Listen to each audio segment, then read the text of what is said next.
two foreigners were resting in the embassy when suddenly a gunshot was heard. The black-clad bodyguards swiftly acted, using white towels to cover the retreat of the two individuals. In the chaos, a group of journalists blocked their path. A man emerged amidst the confusion. He was the bodyguard from Beijing, Li. As an elite of the Central Security Bureau, he was highly skilled and would use any means necessary to protect his target. Although he managed to evade danger with the foreigners, he pointed a gun at one of their heads to prevent them from boarding a suspected car bomb. Well, the explosion of the car proved Li's judgment correct, but he still faced criticism from his superiors. Shortly after, Li was tasked with protecting a high-ranking official, but before that, a wealthy businessman from Hong Kong requested government assistance to protect his fiancée, Christy. She had witnessed a murder where the killer had connections, leading to the accidental deaths of two witnesses. To prevent a similar situation, the businessman sought government assistance to protect her, and the government agreed, sending elite bodyguard Li to the task. Upon arrival at the villa, Li encountered two men barbecuing, Phat Pa and Ken. They were sent by the Hong Kong police to protect Christy. After carefully checking their credentials, Li was reassured and entered the house. Just as Christy wanted to drink water, Li snatched her cup away, and the next moment, the microwave exploded. Li immediately overturned the sofa to protect Christy. At that moment, a group of armed men stormed in, and Phat Pa aimed a gun at Li's head. In a flash, Li grabbed the revolver, disarming Phat Pa, displaying his skillfulness. Christy's young nephew became an instant fan, though it was all due to Li's nervousness. The microwave explosion was caused by the nephew putting a can inside, and the armed men were just bodyguards summoned by Phat Pa. Although the misunderstanding was cleared, Christy became increasingly dissatisfied with Li. The young heiress never liked having her life monitored, especially not by someone as strict as Li. Li paid no heed, believing that ensuring the safety of the target was his duty during the mission. Later, Li dismissed the group of bodyguards, leaving only Phat Pa and Ken representing the police, as having too many people around would only create chaos for a professional bodyguard. As night fell, Li began inspecting every corner, and he also installed cameras at key locations. Christy, of course, couldn't understand and questioned Li, citing privacy concerns. Li ignored her, stating that he wanted to ensure her safety 100%. Christy, infuriated, protested by smashing the cameras with a pot. Li wasn't angry and instead gave Christy a panic button, telling her that he was on standby 24 hours a day. The next day, as Li was inspecting her car early in the morning, Christy found Phat Pa already inside the car. This was also arranged by Li to prevent any potential attacks by the assassin.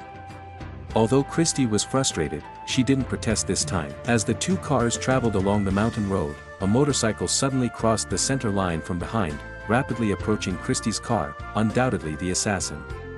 Just then, a truck came down from the hill and separated Phat Pa and Li's cars. Seeing no opportunity, the assassin retreated, and Christy safely arrived at school. As an elementary school teacher, she loved her profession and her students, but Li evidently didn't understand. Without prior consultation, Li arranged for Christy to have half a month off to ensure her safety. This angered Christy, who called the businessman afterward, demanding that the bodyguard from Beijing be replaced. As a businessman with insight, the businessman knew Li was truly capable and had to speak well of both sides continuously. In order to avoid causing trouble for her boyfriend, Christy compromised. Until one night, Li noticed his waist transmitter ringing. He immediately rushed upstairs, burst into the room in 3 steps, only to find Christy taking a shower. It turned out her nephew was just fooling around. This deepened their misunderstanding once again. Christy couldn't bear the surveillance-like protection anymore and sneaked downstairs the night before the trial, ready to leave. However, she was caught by Li before she could leave. Naturally, Li wouldn't let her go out on the last night of his protection duty. Christy felt her rights were violated, and the conflict between the two reached its peak in these few days. Li bluntly stated that she was just acting like a spoiled heiress because of her wealthy fiancé. Christy, angered, returned to the house after a heated argument.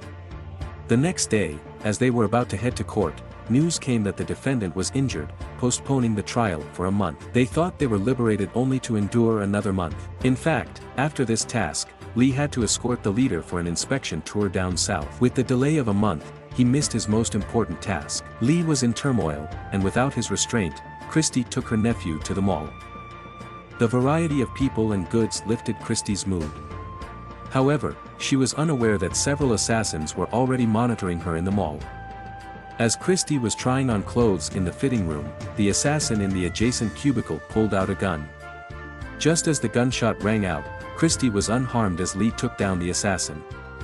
He then embraced Christy's waist with one hand and began escorting her out of the crowd. Along the way, attackers launched assault after another.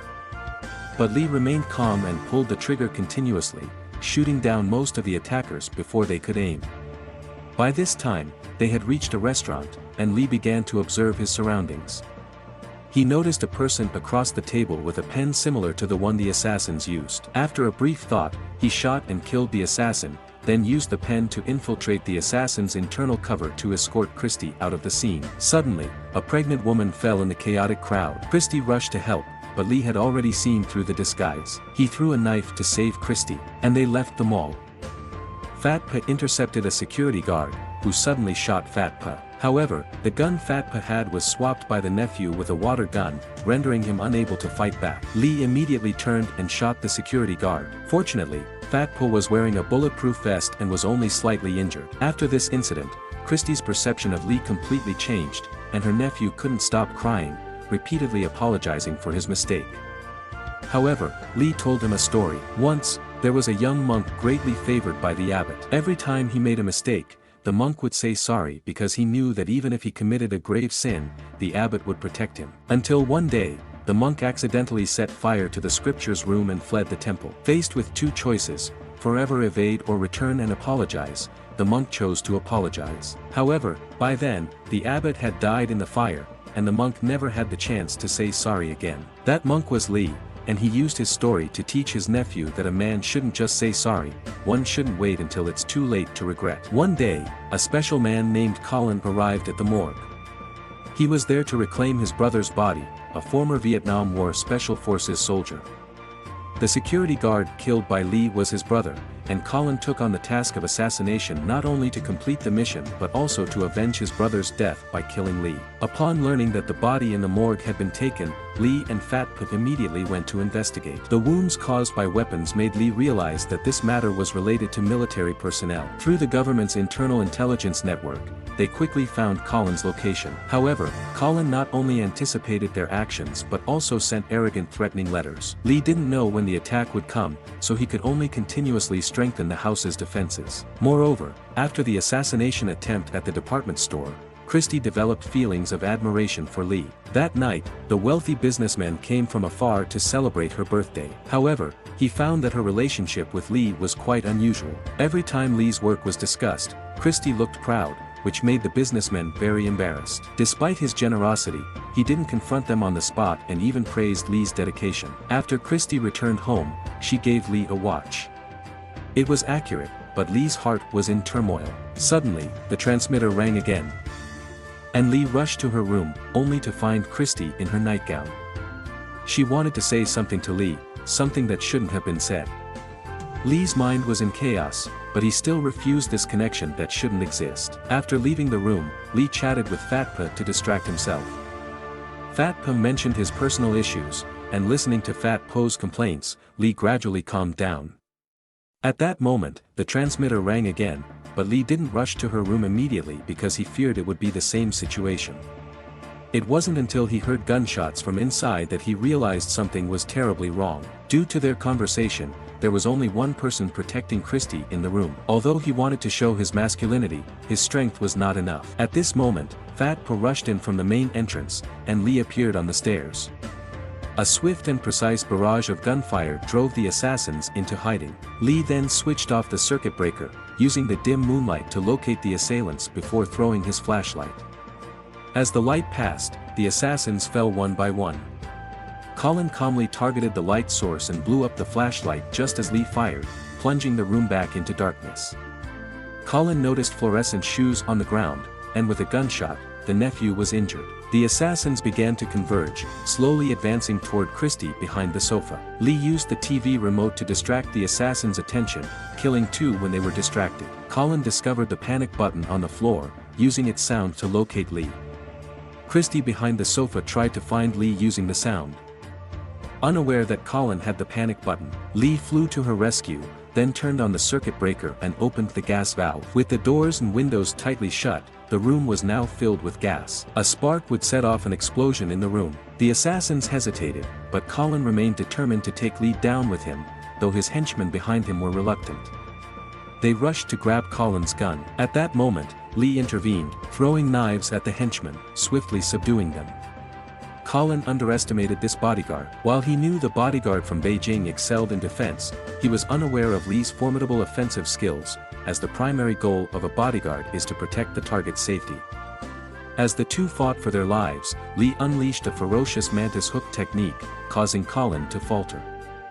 With the room becoming increasingly suffocating, both men directed the water hose to dilute the gas. Lee not only maintained his composure with wet towels but also used them as whips against Collin. Collin, driven by sheer ferocity, shifted his focus to Christy, pressuring Lee. At this moment, the wealthy businessman returned to the villa and, upon seeing the situation, offered to triple Collin's payment to stop the violence.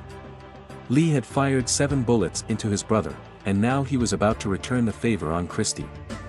With a gunshot, Lee and the businessman both stepped forward to intervene, but only Lee was shot.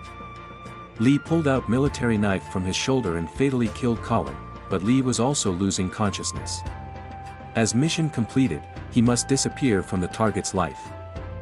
Before leaving, Lee left behind many valuable things. He resolved the businessman's inner conflicts, making him understand the importance of spending time with family despite wealth. Lee also left a sum of money for Fat Po's child to study abroad and gave Christy a watch, the old one he wore on her birthday. Lee left Hong Kong, returning to being the bodyguard from Beijing.